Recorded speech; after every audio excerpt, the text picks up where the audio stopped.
Chilio curiosos, ¿cómo andan? Bienvenidos a una nueva inmersión acá en nuestro canal, en un tema fascinante. Hoy nos vamos a meter de lleno en un evento geológico que te vuela la cabeza tan inmenso, tan poderoso que es difícil imaginarlo. Hablamos de una inundación épica que cambió para siempre parte del planeta Tierra. Imagínate un diluvio que hace que cualquier inundación moderna parezca un charco en el patio. Un evento que dejó marcas por todos lados, excavó cañones gigantes, movió montañas de roca como si fueran piedritas. Creó cascadas que harían temblar a las cataratas del Niágara. Prepárense para un viajecito en el tiempo, directo al final de la última edad de hielo, hace unos 15.000 años. Sí, a esa época. En lo que hoy conocemos como Montana, en Estados Unidos, existía un lago gigantesco, alimentado por glaciares. El lago Missoula. Más grande que el Ontario y el Erie juntos. Una masa de agua dulce que se extendía por kilómetros y kilómetros. Lo más interesante es cómo se formó este lago. Un dique natural de hielo, una extensión de la capa de hielo que cubría Norteamérica en esa época, bloqueaba un valle fluvial. Imagínate un tapón gigante en una bañera, pero de hielo. Y así se creó esta inmensa reserva de agua. Claro, un tapón de hielo no es que sea muy confiable, ¿no? Y con la presión de miles de kilómetros cúbicos de agua, bueno, digamos que la bañera se desbordó. ¿Y de qué manera? No fue un simple derrame, para nada. Estamos hablando de una ruptura catastrófica del dique de hielo. Imagínate la fuerza de todos los ríos del mundo juntos, multiplicada por 10. Esa cantidad de agua se liberó de golpe, en un torrente imparable. Impresionante. Los islandeses tienen una palabra genial para este tipo de evento. Jökulhlaup. Jökulhlaup, que vendría a ser algo así como una explosión de agua glacial.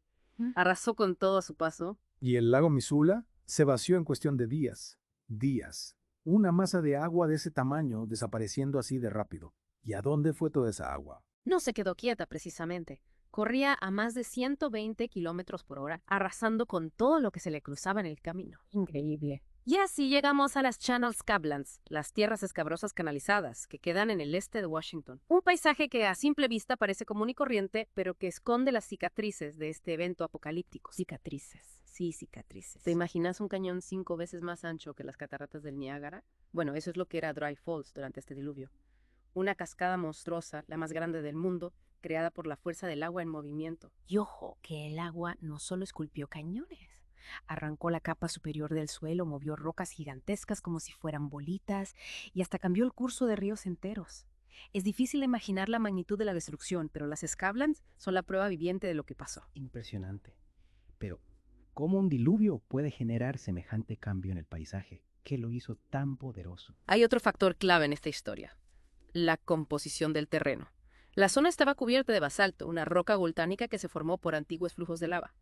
Y acá viene lo interesante. El basalto, al enfriarse, se fracturó en columnas, como si fueran ladrillos gigantes apilados. Imagínate la fuerza del agua chocando contra estas columnas, rompiéndolas, llevándoselas.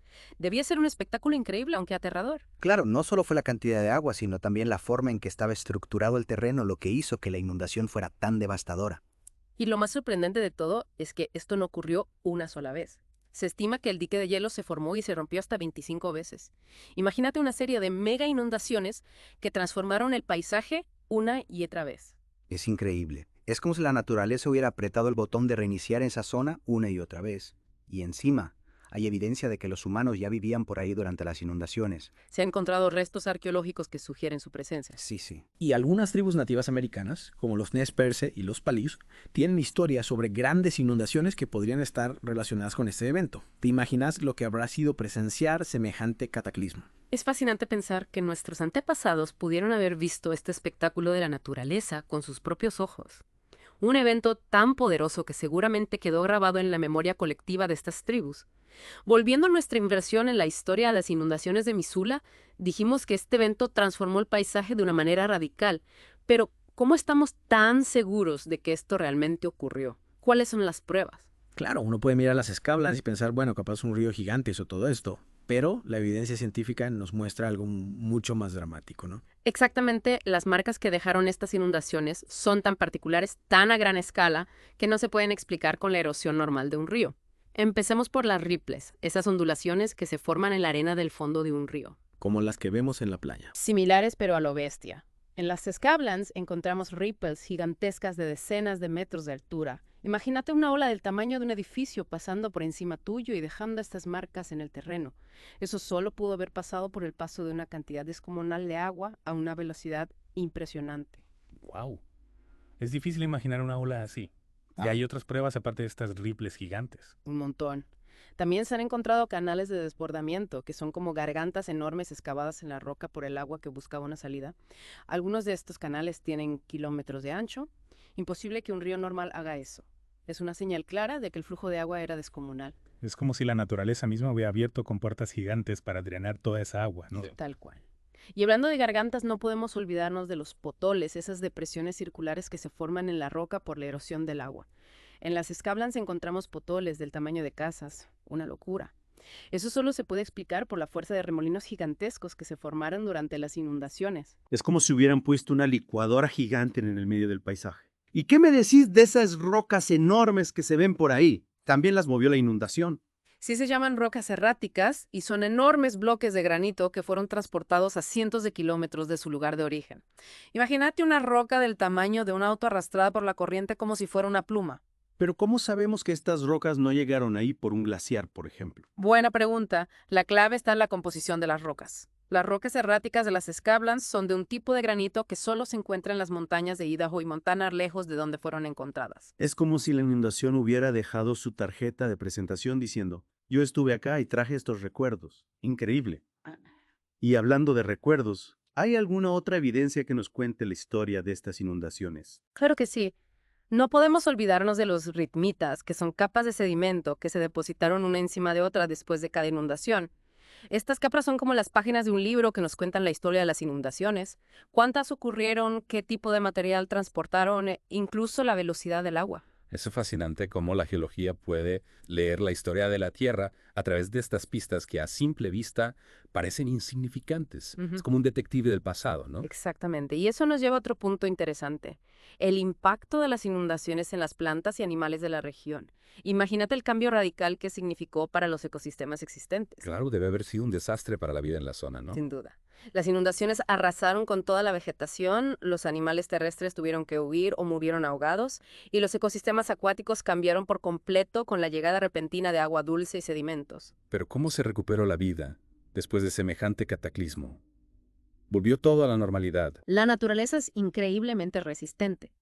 Con el tiempo, la vida volvió a florecer en las Scablands. Nuevas plantas colonizaron el terreno, los animales regresaron y los ecosistemas se reequilibraron, aunque de forma diferente. Es un ejemplo de la fuerza de la vida, de su capacidad para adaptarse y sobrevivir incluso en las condiciones más extremas. ¡Qué increíble! Totalmente. Y aunque las inundaciones de Missoula fueron un desastre a corto plazo, a largo plazo, contribuyeron a crear un paisaje único con una biodiversidad particular. Es decir, que las cicatrices de la catástrofe se convirtieron en la base para un nuevo ecosistema, ¿no? Exactamente. Las Scablands son un testimonio de cómo los eventos catastróficos, aunque destructivos, pueden ser motores de cambio y evolución en la historia de nuestro planeta. Y hablando de cambio y evolución, no podemos olvidarnos de Key Harlan Bretz, el geólogo que desafió las ideas de la época y nos abrió los ojos a la posibilidad de eventos catastróficos en la historia de la Tierra. Un visionario. Sin dudas, Bretz fue un adelantado a su tiempo. A pesar de que al principio nadie le creía a él, siguió adelante con su teoría, presentando pruebas y argumentos sólidos hasta que su trabajo fue reconocido. Un ejemplo de perseverancia. Su legado va más allá de la historia de las inundaciones de Missoula.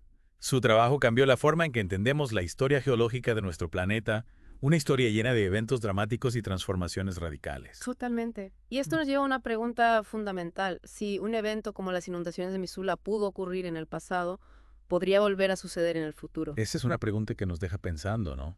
Teniendo en cuenta todo lo que aprendimos, la verdad es que no suena tan descabellado. Claro, la Tierra es un planeta en constante cambio. Y si bien las condiciones que dieron lugar a las inundaciones de Missoula fueron muy particulares, no podemos descartar la posibilidad de que eventos similares puedan ocurrir en el futuro. Retomamos nuestra charla sobre las inundaciones de Missoula y la pregunta que nos quedó picando. ¿Podría un evento de esta magnitud ocurrir de nuevo? Es una pregunta importante, teniendo en cuenta que la Tierra está en constante cambio. Si bien las condiciones que dieron lugar a las inundaciones de Missoula fueron muy particulares, no podemos descartar la posibilidad de que algo similar ocurra en el futuro. Claro, uno piensa en el cambio climático y el derretimiento de los glaciares. Y no puedo evitar preguntarme, ¿qué tipo de eventos podrían desencadenar una inundación a esa escala en la actualidad? Tenés razón en pensar en el cambio climático.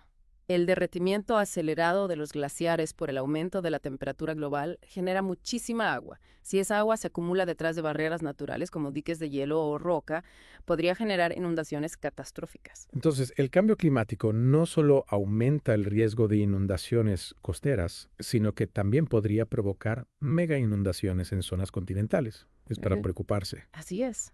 Y no solo el cambio climático. La actividad volcánica también es un factor importante. Una erupción cerca de un glaciar podría provocar un derretimiento masivo de hielo, liberando una cantidad enorme de agua en muy poco tiempo. Uf. Sería como si la Tierra misma abriera una canilla gigante. Exacto. Y no podemos olvidarnos de la actividad sísmica. Un terremoto en una zona con mucha agua acumulada, como un lago o un embalse, podría desestabilizar las laderas y provocar un tsunami o una inundación repentina. O sea que hay varios escenarios posibles que podrían desencadenar un evento similar a las inundaciones de Missoula. Sí. ¿Y cuáles serían las consecuencias si algo así pasara hoy? Las consecuencias serían devastadoras sin duda. Imagínate el impacto en las ciudades, la gente, las frutas, los campos, los animales. Sería una catástrofe a escala global. Es un escenario que da miedo. Sí. Pero que nos recuerda la importancia de estar preparados. ¿Qué podemos hacer para estar mejor preparados ante un evento así? Lo primero es seguir investigando y monitoreando los cambios en el planeta, tanto el clima como la actividad geológica. Cuanto más sepamos sobre esos procesos, mejor podremos anticiparnos a posibles eventos catastróficos. O sea que la ciencia es nuestra mejor herramienta para entender los riesgos y prepararnos para el futuro. Exactamente. También es fundamental desarrollar sistemas de alerta temprana que nos permitan evacuar a la población y tomar medidas preventivas ante la amenaza de una inundación. Claro. Y por supuesto no podemos olvidar la importancia de la educación. Tenemos que enseñar a las nuevas generaciones sobre los riesgos naturales y cómo actuar ante ellos. Totalmente de acuerdo. La información y la preparación son claves para minimizar el impacto de una catástrofe natural. Bueno, y curiosos, llegamos al final de nuestra inmersión en la historia de las inundaciones de Missoula, un evento que nos muestra el poder de la naturaleza y la importancia de estar preparados. Es un recordatorio de que la Tierra es un planeta dinámico y que debemos aprender del pasado para enfrentar los desafíos del futuro. Si les gustó este episodio, no se olviden de compartirlo con sus amigos, darle like y suscribirse al canal para más inmersiones en el mundo de la geografía. Hasta la próxima.